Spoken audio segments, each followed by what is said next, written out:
सवेरे उठ के किसको बुलाया? जज बोलो, गुरु स्वामी सवेरे उठकर किसको बुलाया? मजदूरों को, बराबर है? तो मजदूर का ध्यान दिनार की तरफ नहीं होना चाहिए, फसल की तरफ होना चाहिए। हालेलुया। क्या होता है, अगर हम मजदूर हैं तो परमेश्वर के राज्य में फसल कैसे आएगी, इसके ओर ध्यान होना चाहिए, इसके ओर नहीं। वो तो प्रभु देगा, मैंने कहा इसके पहले, तुम्हारी मजदूरी तुम्हें मिलेगी, पर ये मजदूर थे, मजदूर का ध्यान खेतों के ऊपर होना चाहिए, ना कि खेत मालिक के तिजोरी के ऊपर। इनका ध्यान किधर था? शाम कभी होती है दिनार कभी मिलता है, शाम कभी होती है दिनार कब मिलता है, तो ध्यान किधर है? ऐसा देखते देखते जड़ के साथ वो भी काट दिया, क्योंकि ध्यान दूसरी तरफ है। आपका ध्यान किधर है? आपके पैसों पर, बच्चों के ऊपर, पति पत्नी के ऊपर, बिजनेस के ऊपर, आपका ध्यान किधर है? वो तय करता है कि आपकी मजदूरी क्या है। आप कुछ काम ही नहीं कर रहे हो, ये बच्चे में लेके बाबू बाबू बाबा बेबी, यही चालू है। क्या परमेश्वर आपको दे सकता है? हमारा ध्यान परमेश्वर की फसल के ऊपर होना चाहिए, क्योंकि फसल का स्वामी आपके बच्चों को भी देखरेख कर सकता है और आपको मजदूरी भी दे सकता है। हालेलुया। परमेश्वर आपको मजदूरी, आप कौन है परमेश्वर के राज्य में? वचन 8 पढ़ना, 7वीं बात, वचन 8। सांझ को दाख की बारी के स्वामी ने, अभी सांझ हो गया, शाम हो गई और सबको मजदूरी देने का समय आया। फिर सांझ को दाख की बारी के स्वामी ने अपने भंडारी से कहा, मजदूरों को बुलाकर पिछलों से लेकर पहलों तक उन्हें मजदूरी दे दे। क्या बोलता है स्वर्ग का स्वामी? अरे तो लाइन से बोलो, सबको पुरस्कार देने का टाइम आ गया है। तो परमेश्वर के राज्य में हर एक मजदूर के लिए पुरस्कार डेफिनेट है। रोमियो का अध्याय 4:4 पढ़ो, 1 कोरिन्थियन 15:58 पढ़ो, या दूसरा तिमोथी 4:6 और 8 वचन पढ़ो। तीनों वचन में कहते हैं कि मजदूर को मजदूरी देने वाला परमेश्वर है। तो याद रखना कि आप मजदूर है तो ये मत बोला हाँ क्या परमेश्वर ने काम छोड़ेगा, पर ये भी विश्वास करना तुम्हारा मालिक कौन है और तुम्हें मजदूरी कैसे देगा। तो 7वीं चीज, परमेश्वर के राज्य में हर एक मजदूर के लिए पुरस्कार रखा हुआ है, उसको तोहफा मिलने वाला है। पौलुस क्या बोलता है? मैंने अपनी दौड़ को दौड़ लिया, अब मैं जब परमेश्वर के पास में जाऊंगा तो मुझे एक मुकुट मिलेगा, पर मुझे ही नहीं, मेरे साथ जितने दौड़ रहे उन सभी को मुकुट मिलेगा। पर शर्त क्या है? हम मजदूर है, तो मजदूरी फसल की तरफ हमारा ध्यान होना चाहिए। 8वीं बात, 8 और 10 वचन, 8 से 10 वचन। सांझ को दाख की बारी के स्वामी ने अपने भंडारी से कहा, मजदूरों को बुलाकर पिछलों से लेकर पहलों तक उन्हें मजदूरी दे दे। जब वे आए जो घंटा भर दिन रहे लगाए गए थे, तो उन्हें 1-1 दिनार मिला। जो पहले आए उन्होंने यह समझा कि हमें अधिक मिलेगा, परंतु उन्हें भी 1-1 दिनार ही मिला। बस अभी क्या हुआ, जब मजदूरों को बोला लाइन से आओ, तो पहला वाला जो था वो 1 घंटा काम किया था, तो उसका टर्न है। तो ये पिछला सुबह का आदमी आया ना, ये ऐसा ऐसा देख रहे उसको कितना मिला। समझ आया ना क्या प्रॉब्लम है? तो परमेश्वर के राज्य में तुमको क्या मिलता है वो देखो, दूसरों की तरफ ध्यान मत रखो। परमेश्वर के राज्य में तुमको परमेश्वर क्या देता है वो देखो, दूसरे को क्या मिलता है वो मत देखो।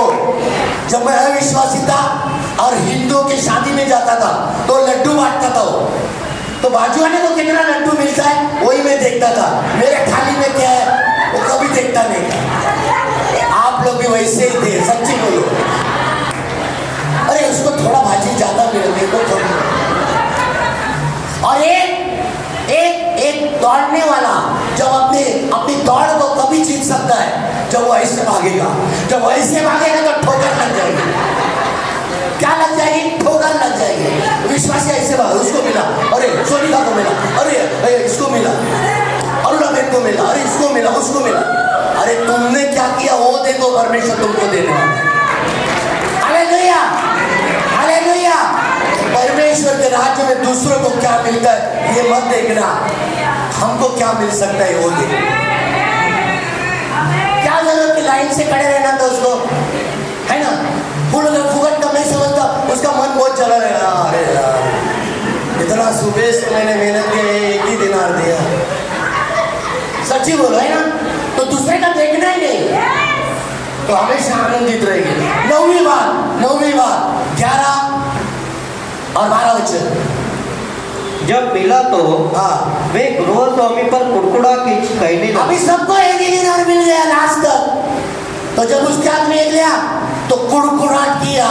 तो 9वां सिद्धांत, परमेश्वर के राज्य में जो कुड़कुड़ाहट करता है उसको कोई स्थान नहीं है।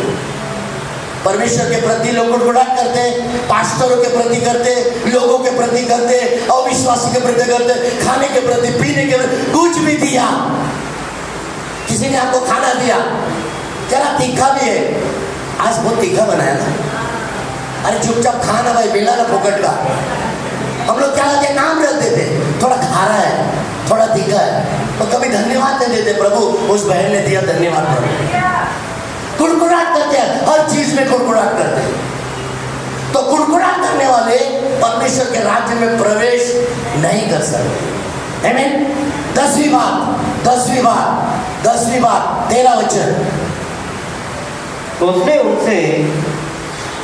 उनमें से एक ही को उत्तर दिया कि हे मित्र, मैं तुझसे कुछ अन्याय नहीं करता। हाँ, क्या तूने ही मुझसे एक दिनार न ठहराया था? बस गृह स्वामी क्या बोलता है, मैंने तुझसे कोई अन्याय नहीं किया। जब तू सवेरे मिला था, मैंने कहा था कि मेरी दाग की बारी के अंदर काम कर, मैं 1 दिनार दूंगा, बोला था ना। तो पक्षपात किया गया। तो परमेश्वर के राज्य में ये याद रखना कि परमेश्वर किसी का भी पक्षपात नहीं करता है। हम लोग बोलते हैं प्रभु सारी समस्या मेरे पास, और उसको देखो, उसके बाद सब आशीष दिया। क्यों मेरे साथ ऐसा पक्षपात कर रहा है, क्यों मेरे साथ ऐसा हो रहा है। पर यहाँ वचन में लिखा है कि परमेश्वर के राज्य में किसी का भी पक्षपात नहीं करता है। आने वाले वचनों में मैं बताऊंगा मिस्टेक कहाँ पर है। अभी 2-3 वचन और बाकी है, तो पता चलेगा आपकी मिस्टेक क्या है। पर इस वचन में क्या लिखा है कि परमेश्वर ऐसा नहीं करता है कि किसी का भी पक्षपात करता है। जो आज व्यक्ति आया है और 20 साल से जो व्यक्ति है, वो दोनों से सेम प्रेम करता है, वो किसी का भी पक्षपात नहीं करता है। नेक्स्ट 11वां पॉइंट है, 11 पॉइंट हो गए और वचन है 10। पहले से पॉइंट को मैं दोहराता हूं। 1, परमेश्वर के राज्य सबके लिए खुला है। 2, परमेश्वर के राज्य में सबको बुलाहट है। 3, परमेश्वर के राज्य में उद्धार सबको समान है। 4, हम सब परमेश्वर के राज्य में बेकार का जीवन जी रहे थे, प्रभु ने हमें राज्य में मजदूर बनाया। 5, परमेश्वर ने हमें बुलाया और हम खुद ने आए तो विश्वास करना कि परमेश्वर आपको मजदूरी भी देगा। 6, कि हम सब परमेश्वर के राज्य में कौन है, मजदूर है, तो हमारा ध्यान फसल की ओर होना चाहिए। 8, 7, परमेश्वर के राज्य में हर एक मजदूर के लिए पुरस्कार है।